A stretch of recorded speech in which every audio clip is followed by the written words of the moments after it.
Hey there, welcome back to this Bold Moves Friday. So today I want to talk to those of you who feel frustrated, frankly. And you may be the aspiring seven figure. You already made $200,000, $300,000 years, and you have nice money coming in every month because, congratulations, you have recurring revenue, right? And you're getting sales, but you're not able to scale your sales, right? And because your expenses are so high, a lot of that might be team that's not being properly optimized, managed, and led. You are feeling cash flow problems and you're ready to alleviate that. Help me, Jude, how to do that. But there's also those of you out here that have not yet had your first six-figure year. And you're like, help me, Jude, to get to those consistent 5K, 8K, 10K, and more months. What am I doing wrong? Okay, so either boat. I want you to hear me and not discount this for the simplicity because I say this all the time. Some of the best, most poignant thoughts and principles and truths are super simple. We're just not applying them. Okay. So, my truth for you today is if you find yourself frustrated or plateaued or sales have slowed down or you just feel like you're overworking and like, Jude, show me the way. First thing you do, go back to the basics. Go back to the basics, right? Especially when things are tough. Stop scrambling to find the perfect strategy. Ooh, what aren't I doing that I should be doing? That is completely the wrong way to go. In fact, all that leads to is overcomplication and often overthinking. So, when I'm telling you to go back to the basics, what I really want you to do is, first of all, what have you been doing that is getting some traction? Identify that, right? We want to focus on what's working. We don't want to keep pouring more time and energy into what's not working. That doesn't make sense. Okay? So analyze what is working. Is social working? Yes or no? What does that mean, Jude? Social works not when we check a box because we've completed the task for the day. We've completed the post, the story for the day.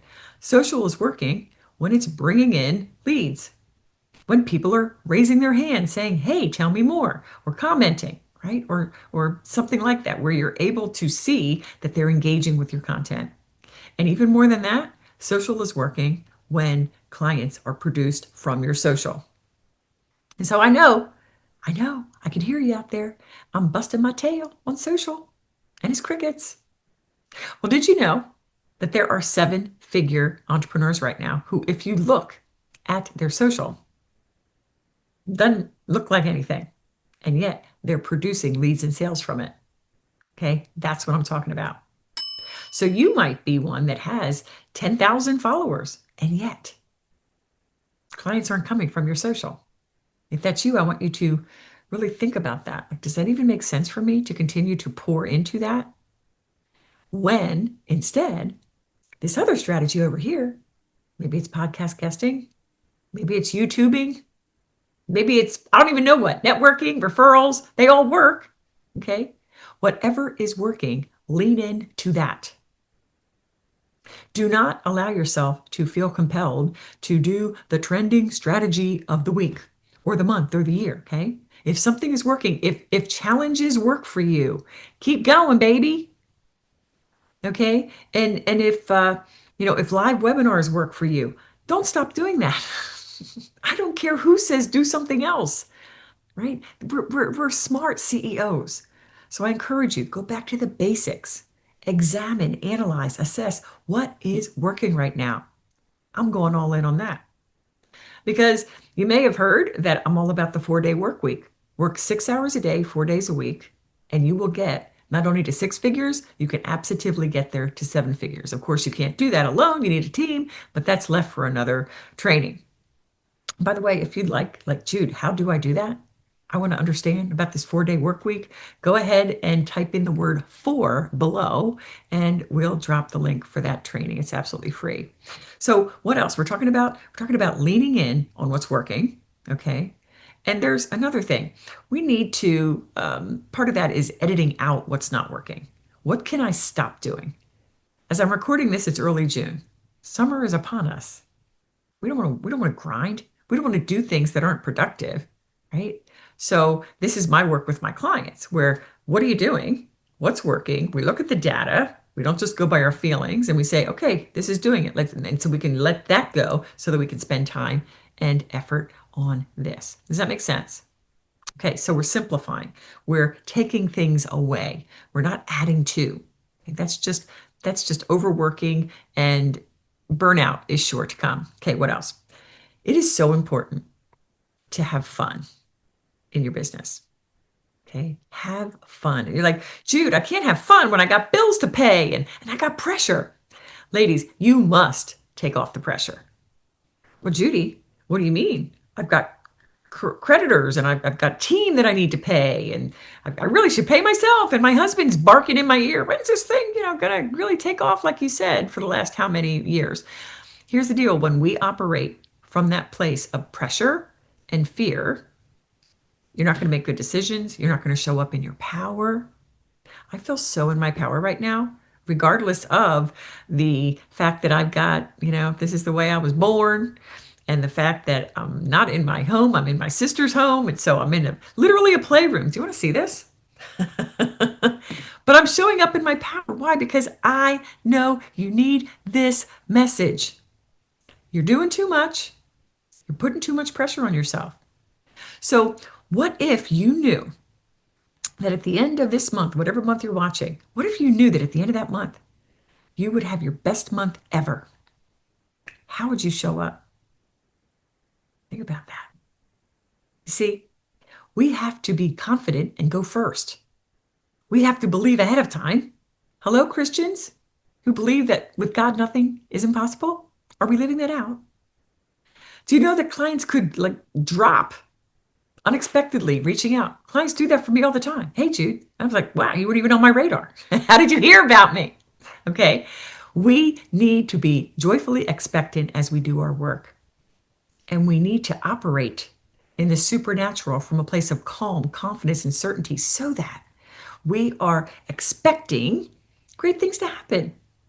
And we, aren't operating with this pressure on us and certainly not with fear.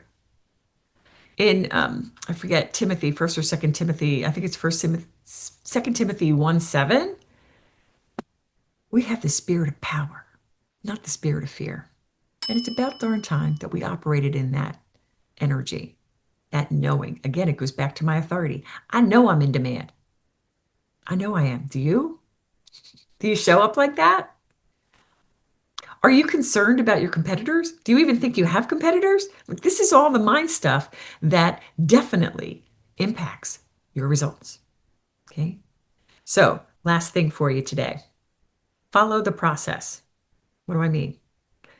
When you're looking to get to the next level, the most important thing you need to do, it would be so helpful if you could have the fast track and skip through the try and the see what happens and instead invest with a mentor or coach, right?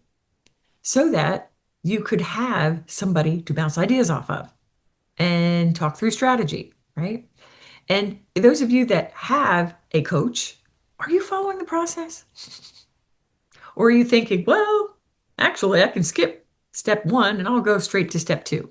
No, you can always make people's frameworks feel good for you. They must, otherwise, they won't work.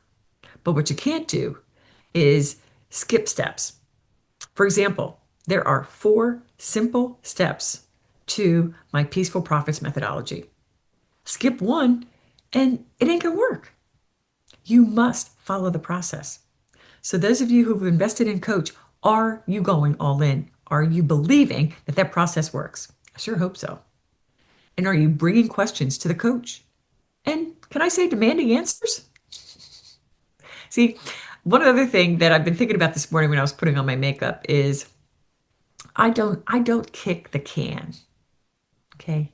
People say I don't gatekeep. Certainly I don't do that either, but I don't kick the can. Here's what I mean. I've been in programs. By now I've probably spent north of $300,000 on coaches over the last 7 or 8 years. And it's frustrating. It's frustrating when you ask a question and your coach always answers with a question. Now listen, I do that sometimes, right? But not all the time. Because that's good. What do you call it? Socratic method. We did that in law school. I'm going to ask you questions, and that's how you're going to think it through and you're going to figure it out. But you know what? There is an element of that with coaching. But yet again, I have no doubt that if you invested in a coach, it's because you wanted the simple step by step. So if you have a question about it, they shouldn't be answering a tactical, strategic question with a question. Not all the time. See, I don't kick the can because this is what you need. So, all right, I went a little bit aside there because I feel so passionately about that. But what I want to end with you is this. If you are not experiencing joy from your business, that's a problem. You're out of alignment. You're out of alignment with who you really are in Christ. And if you feel the pressure and or the fear, and you know that that's getting in your way, then that's job number one. You have got to have fun. You've got to operate from the energy of it is done. Success is inevitable because Christ called me to it. So it may not be this week, it may not be this month, we can't worry about the timing of that, but we're operating from this confidence, standing in our God given and God anointed and appointed authority when we show up and as we do our work. Okay, I hope this is helpful. If you have any questions, pop them below, and I will see you next time.